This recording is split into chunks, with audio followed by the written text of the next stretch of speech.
Hello, hello, good evening, good afternoon, good morning, wherever you are in the world, and welcome to the Wednesday live stream on Friday.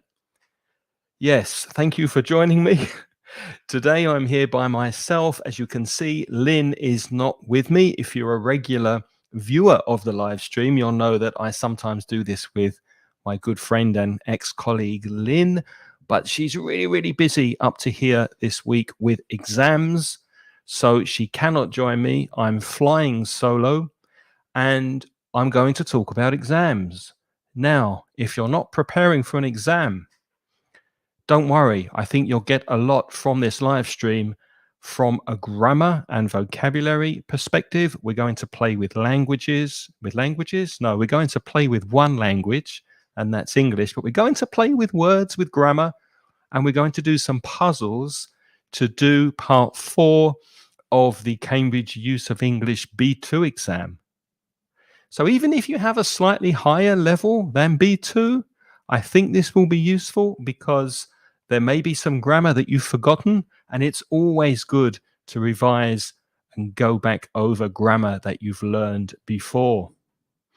Now, if this is your first time watching, I should introduce myself. My name's Craig.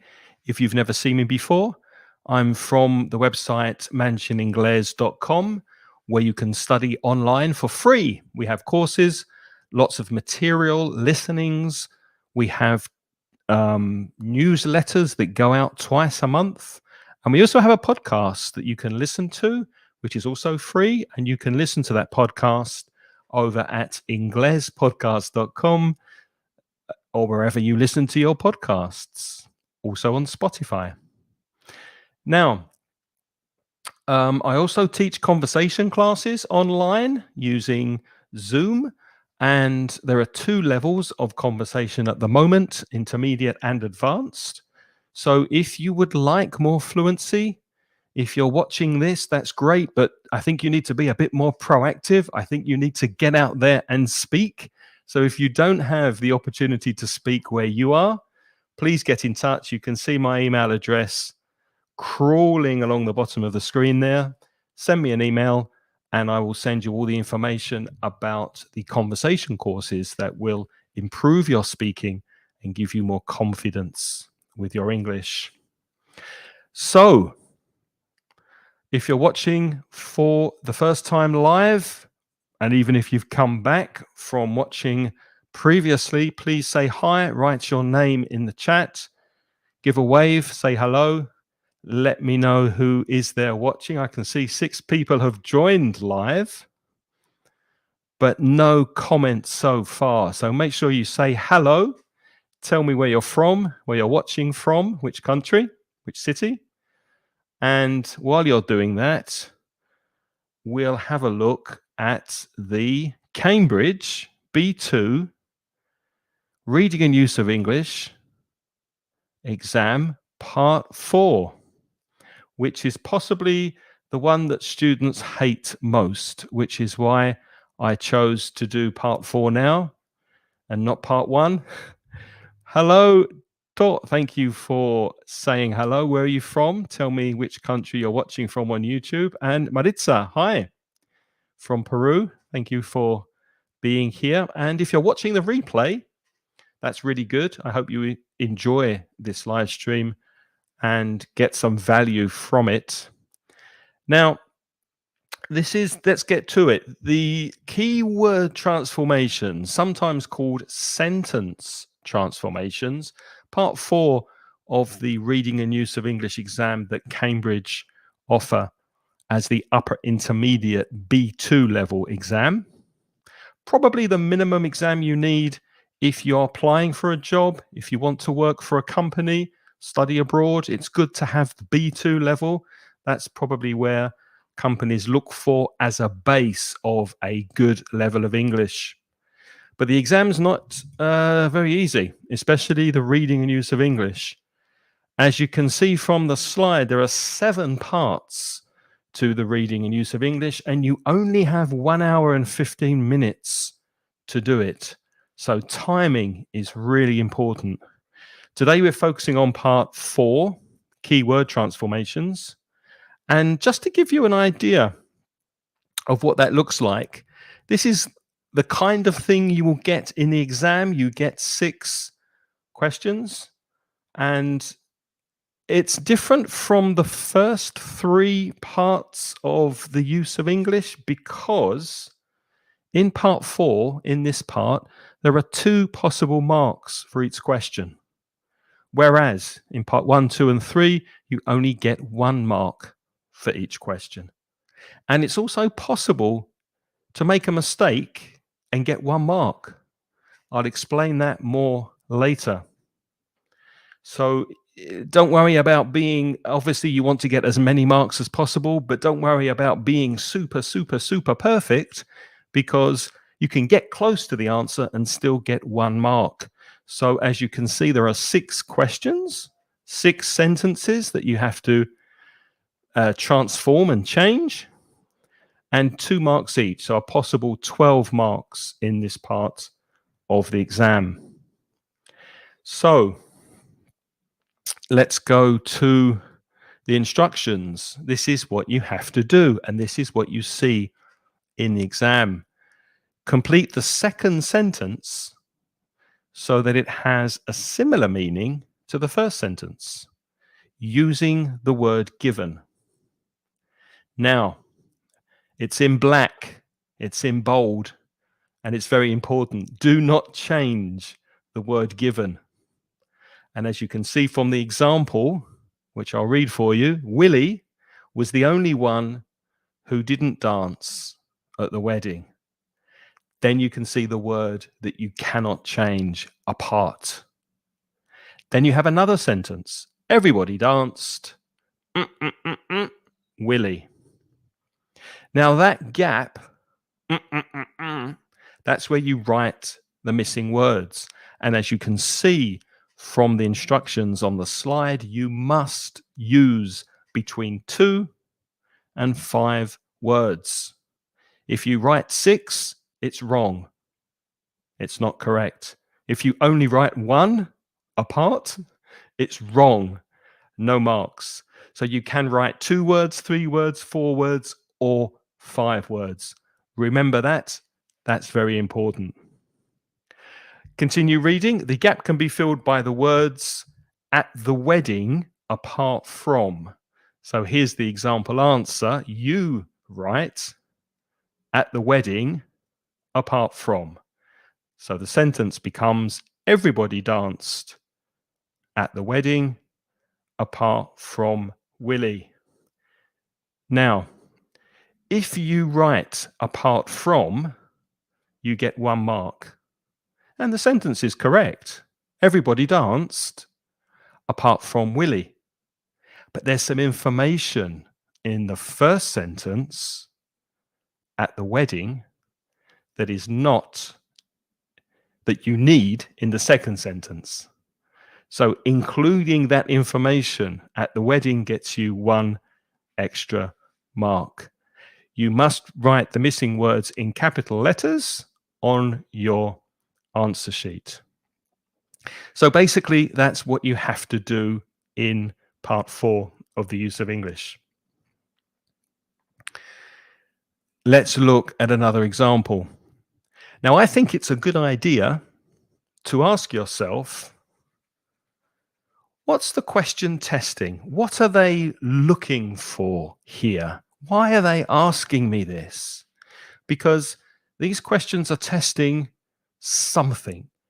It could be testing grammar. It could be testing gerunds, infinitives. It could be testing verb tenses. It could be testing comparatives, superlatives. It could be testing the passive. It could be testing phrasal verbs. So asking that question, what are they looking for? What is it testing? I think will help you to find the missing words.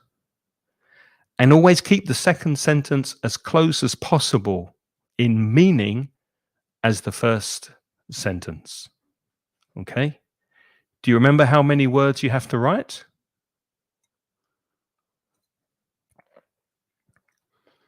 Between 2 and 5. I hope you said that. Between 2 and 5. So, what is this testing? Your employer must sign this contract. This contract by your employer. It looks like the sentence has been reversed because your employer is in the first sentence at the beginning, and then it's suddenly at the end by someone. So, what do you think that is testing? If you know what you think this is testing, which area of English, can you write it in the chat, please? What do you think this question is testing? Your employer must sign this contract by your employer. Try not to think of the answer yet, because if you know what it's testing, it's easier to apply the rules and find the answer. So, Maritza, you're close with what you've written, but what is it actually testing? Is it testing grammar? If it's testing grammar, what part of grammar is it testing? Any idea? There are some people watching who haven't said hi. If you're watching on LinkedIn, on YouTube, on Facebook, wherever you are in the world, whichever social media platform of choice you've gone for, please say hi. Tell me where you're from. Bangladesh. Wow. All the way from Bangladesh. Thank you for watching. Tapos. So, any idea what that's testing? It's testing, yes, Maritza, it's testing the verb. Maritza's saying, yes, it's the verb. Yes, it's testing the verb, but it's testing the form of the verb. It's testing the passive. It's testing, do you know how to change the active verb to the passive? Do you know the passive in English? So now you know it's testing the passive. What are the rules of the passive? Okay, you change the agent and the object. You change the verb to the participle, and you need the verb to be in the correct form. And you've got the word must there to use. That's important. Any idea what the answer is?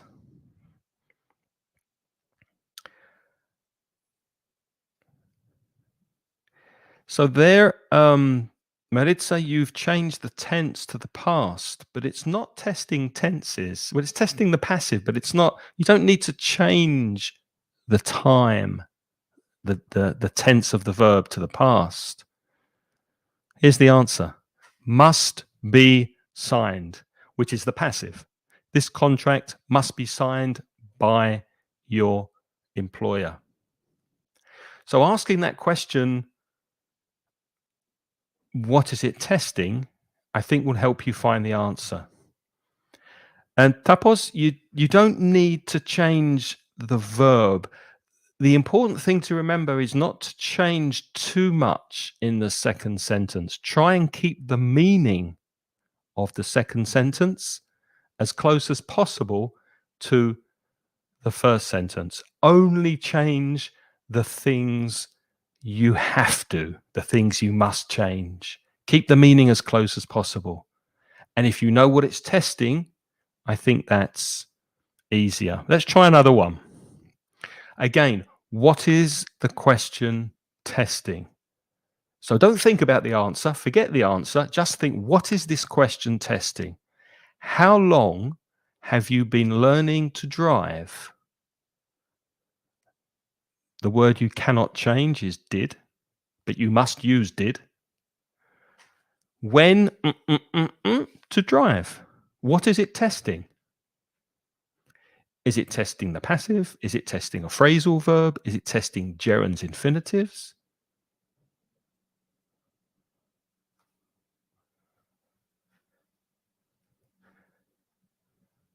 How long have you been learning to drive?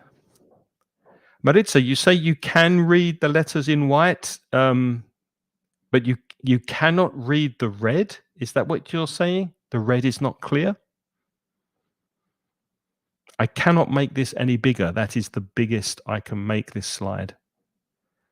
So please clarify, Maritza, if you're having problems reading the writing in red, let me know, or white. The white should be clear. How long have you been learning to drive? When did to drive? Maritza's saying it's not clear. Okay, then what we'll do, Maritza, we'll finish with this one question and then I'll change to a different document I have, which I think will be clearer. So just wait for a couple of minutes. We'll find the answer to this and then I'll change to a different slide. So how long have you been learning to drive?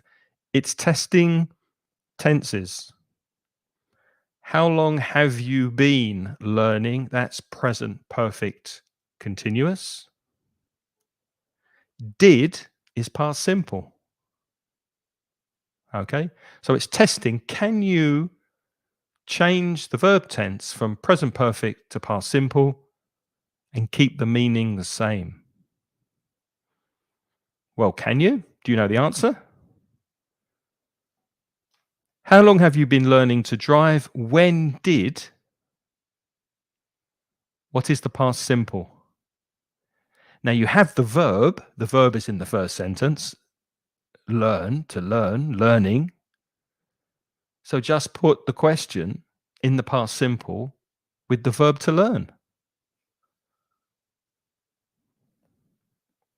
Any ideas?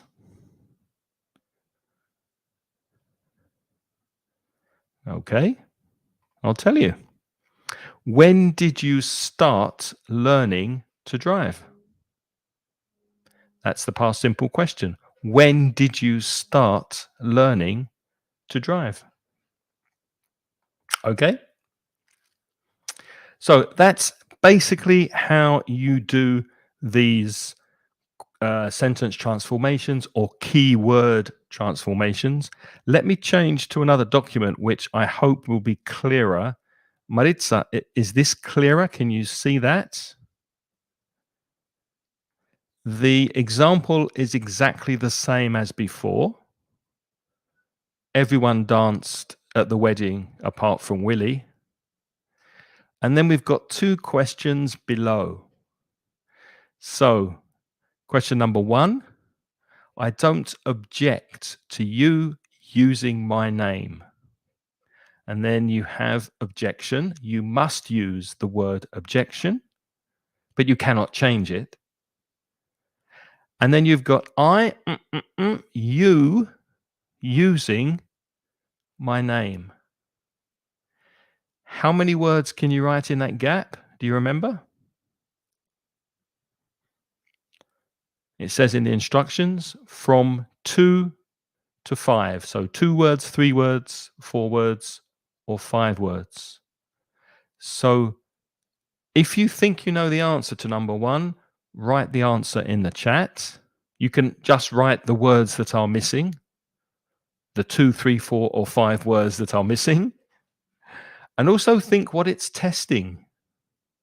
Now, the first sentence is in the negative.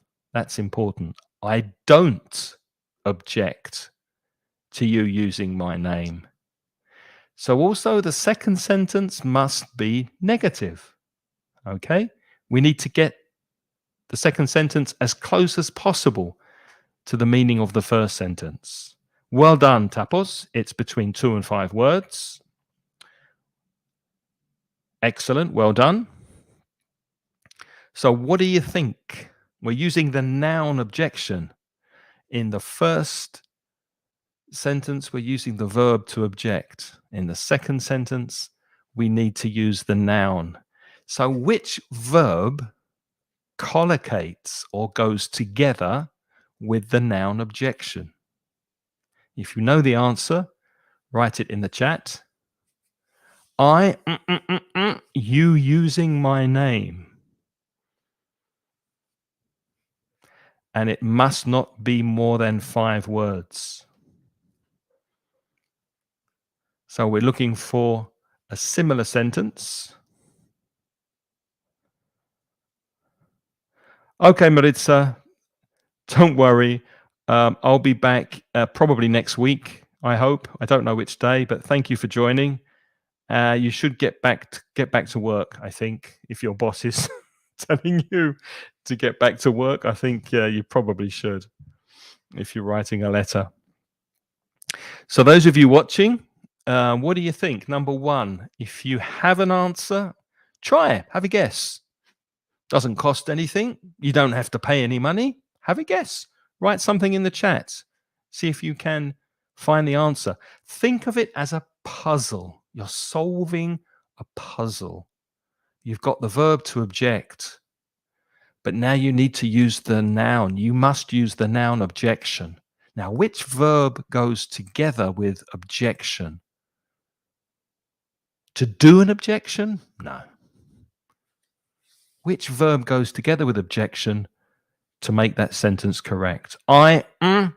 Objection. And it must be negative. Remember, it must be negative.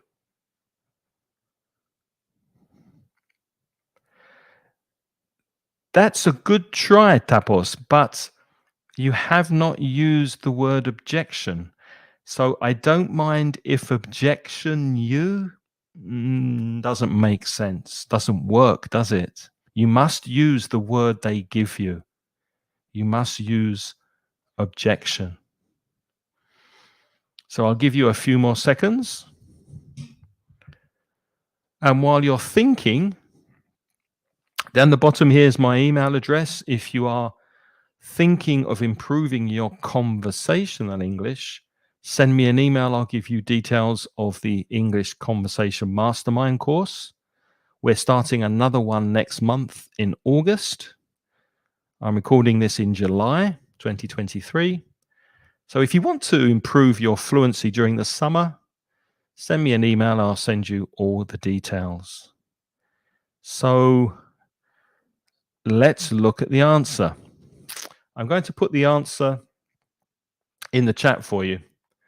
There's more than one possibility according to Cambridge. So whether you're watching on YouTube, Facebook, or LinkedIn, you should be able to see that answer. I have no objection to you using my name. I have no objection to. 4 words in the gap. 4 words is okay. And objection can collocate, can go together with have. To have an objection.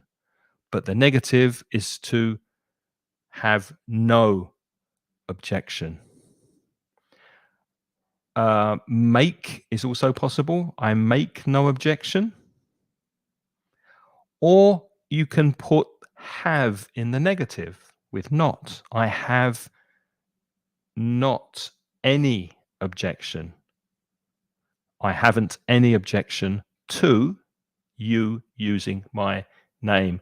So you also get a mark, a point, if you know that the preposition is to have an objection to something.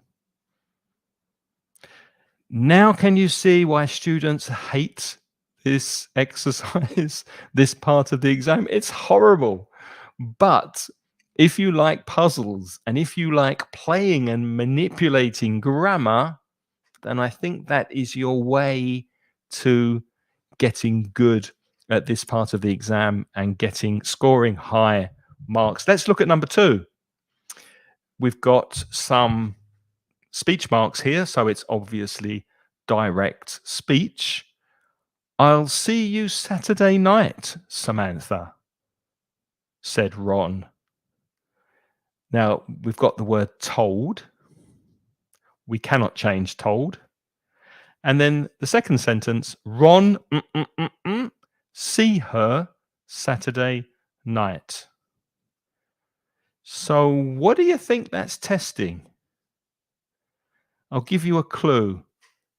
Direct speech, reported speech. So this is testing the grammar of reported speech. What do you think? If you know the answer, write your answer in the chat. I can see more people joining us live. If you have joined live, say hi. Tell us where you're from. I'm from Valencia, Spain, where it's really, really hot today. I just went out for lunch and I am dripping. I am sweating, dripping with sweat. So back to the exercise. I'll see you Saturday night, Samantha, said Ron. Now, piece of advice. If you have names like Ron, Samantha, don't change the names. Keep the names the same. Don't change Ron to he. Don't change Samantha to she or her. Keep the names the same. Only make necessary changes to the first sentence. No, Tapos. Less objective. No, that's not good for number one. Because less objection also doesn't work because it's no objection. It's not just a little less. Less is not so much. It's not the same as no objection. So it's not the same meaning. It's a different meaning. Let's focus on the second one. Hello, Dolores. Nice to see you here from Mexico. Hidalgo. I have no idea where that is in. It's in Mexico City. Okay, so it's probably a suburb, I'm guessing, of Mexico City. I know Mexico City is very big, Maria Dolores. But that's a long way from Europe. What do you think, Maria Dolores? Do you know the answer to number 2?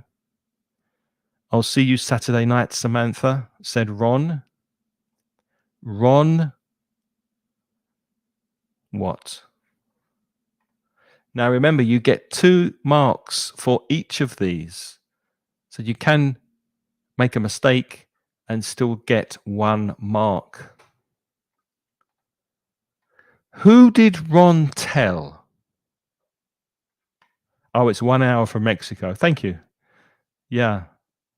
So close to the city. Who did Ron tell? Did he tell Jane? No. Did he tell Susan? No. He told Samantha. So Ron told Samantha gets you 1 point. What did he tell Samantha? I'll put the answer in the chat for you. Ron told Samantha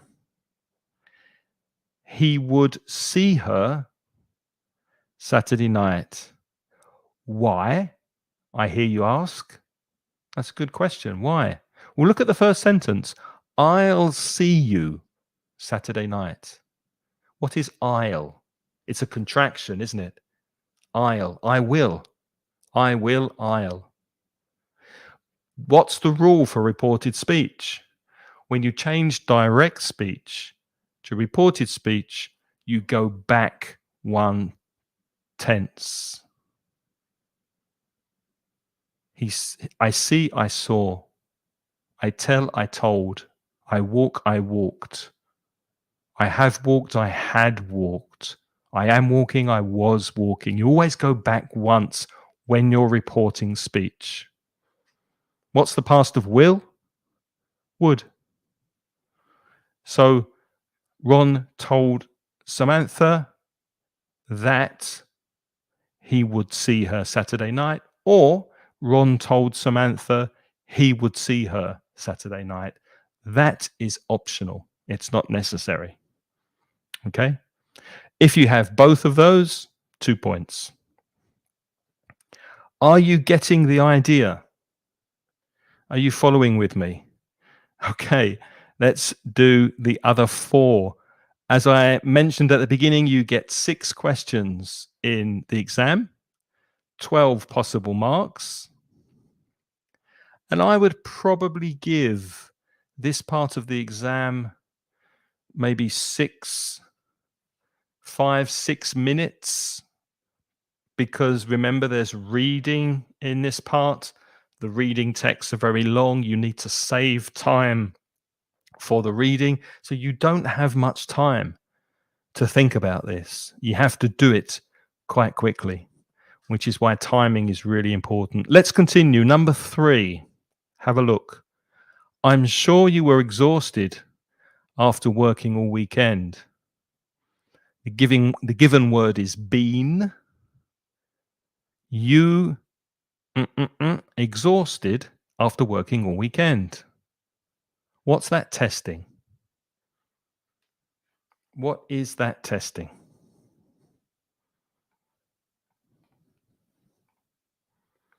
I'm sure. You need to think about probability. You need to think about modal verbs. And how can you put a modal verb of probability in the past? That's what the question's testing. It's testing that you know the modal verb when you're sure about something. Because if you're not sure, you might say it could, it might, it may, it had better. But when you're almost 100% sure, which modal verb do you use? And how can you put that modal verb in the past? Because in the first sentence, it's speaking about the past. There's a past tense verb, isn't there? I'm sure you were exhausted after working all weekend. Any ideas? Any volunteers to have a go and try number 3? Okay. No volunteers. I'll tell you the answer. You must. That's what they're looking for. That modal verb must for probability. You must have been exhausted after working all weekend. And of course, if you write the contraction must have,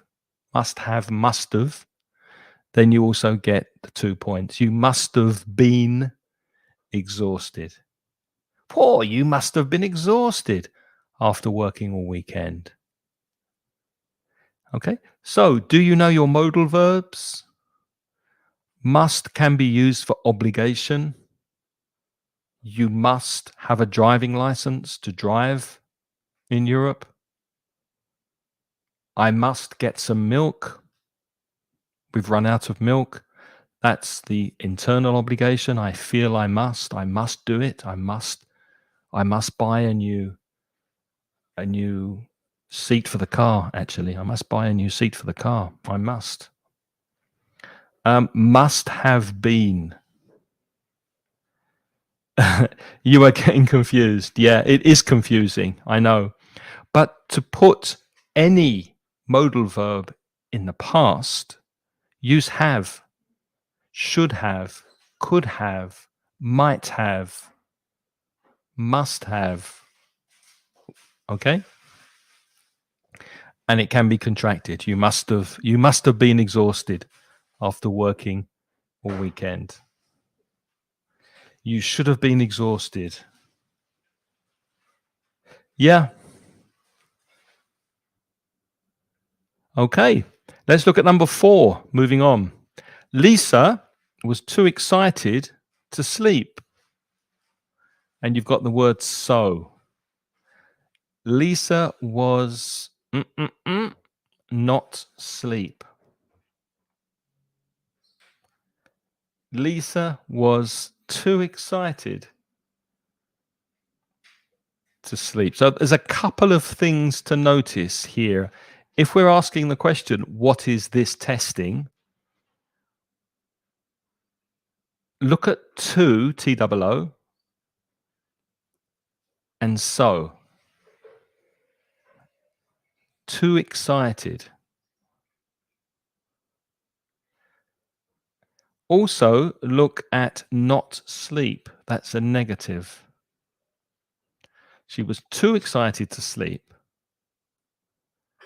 Lisa was so... What do you think? I'll put the answer in the chat. Lisa was so excited she could not sleep. Can you see how the sentences are very, very similar in meaning, but they're not exactly the same? Always count your words. Okay? So excited she could not sleep. That's 4 words. It's okay. Even with that, it's only 5 words. Also okay. Yeah, we use excited again. Excited is in the first sentence. We do not need to change excited.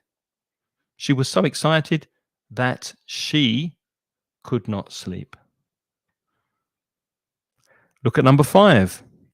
There were fewer soldiers fighting abroad last year than this year.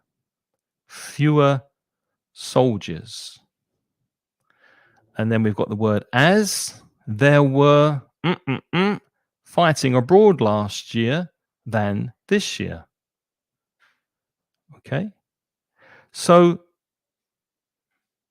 this year there are more soldiers, right? This year there are more soldiers. Last year there were fewer. Can you think of an expression that says the same thing using the word as? I'll give you a clue. You need to use a negative. So you're using a negative. You need the word soldiers, obviously. How can you solve the puzzle here in 5 words or fewer? Remember, we use fewer for countable nouns and less for uncountable nouns. Fewer cars, less traffic. Fewer euros, less money. Fewer hours, less time. Fewer for countable nouns and less for uncountable nouns. Any idea, Tapos?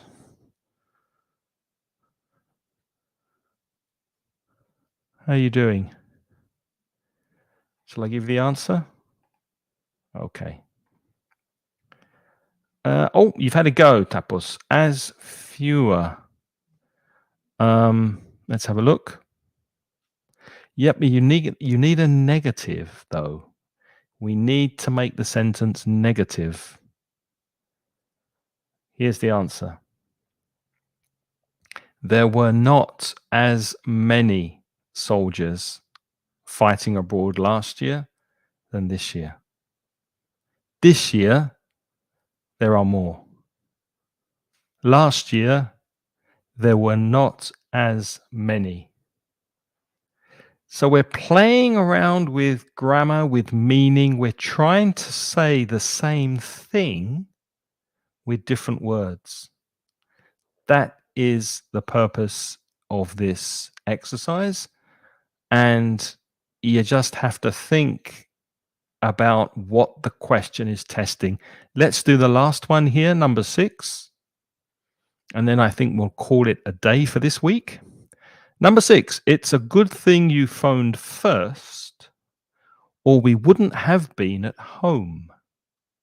It's a good thing you phoned first, or we wouldn't have been at home. And you need to use the word you. We wouldn't have been at home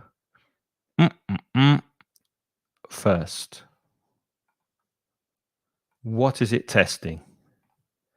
We've got the word would there, the conditional would. It's often used in conditional sentences.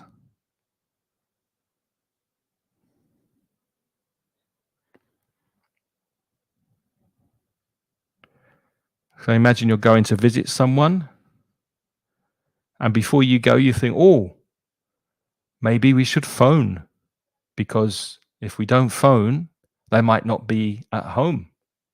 Well, it's a good thing you phoned, or we wouldn't have been at home. So that's a hypothetical past. We were at home, but we need, in the second sentence, a mixed conditional. It's testing conditional sentences. No, Maritza, good try, but unfortunately that's not the answer, because we're talking about the past, and we're talking about a hypothetical, unreal past. So you must phone. That's not speaking about a hypothetical past. No, that's the future, Maritza. That's speaking about the future. You need to think about the hypothetical past. Yeah. Look at the first sentence. What is the verb? What tense is the verb in? Phone, to phone. You phoned first. It's a good thing you phoned first. When you see that past tense, that gives you a reference. Okay. I'll show you the answer. This is quite tricky. Two possibilities for an answer here. You can say, we wouldn't have been at home if you hadn't phoned first. So it's a conditional sentence. It's a mixed conditional. Or we wouldn't have been at home without you phoning first. So you need to put it in the past with the conditional word. It's actually past perfect. We wouldn't have been at home if you had not phoned first. Okay? So that is the mixed conditional. It's speaking about the past and imagining a different result in the past. So for the B2 first exam, one thing you need to study, well, more than one thing, you need to study the conditional sentences. It's possible in the exam that they will test what is called the zero conditional, the first conditional with if and will, the second conditional with if and would, and the third conditional with a present result. If I hadn't studied, I would have my certificate now. And the mixed conditional, which has a different result in the past. If I hadn't studied, I wouldn't have passed my exam, but I did study and I passed. So that's the kind of things you need to study as far as conditional sentences are concerned. And I know you might have found that a bit difficult. Don't worry, Maritza. Everybody's learning here. Don't worry. It may seem a bit difficult. The good news is you need 60% or more to pass the exam. So you can make some mistakes. There are 12 marks in this part. If you're scoring 7, 8, 9 out of 12, that's okay. That's not bad. And you can make a mistake and still get 1 point in these sentences. But obviously, you need to study to get as many correct as possible. So if you found this useful, I'll come back next week and do a similar class on this topic. Let me know. Write in the chat if you want another lesson like this. And if it was boring and if you didn't like it, tell me and I'll do something different next time. So thank you for watching. If this is your first time watching these live streams, they are at different days of the week, depending on when I have time. So I really appreciate you keeping me company. My name's Craig from mentioningles.com, and there you can study English for free. So why not go and have a look at the website? And there are also courses to buy on the website on the store, Mansion Inglés, which is store.mansioningles.net. And also the podcast. If you don't know, listen to that at inglespodcast.com or wherever you listen to your podcasts. Thank you very much for watching. Have a great weekend, and I'll see you again next week. Take care.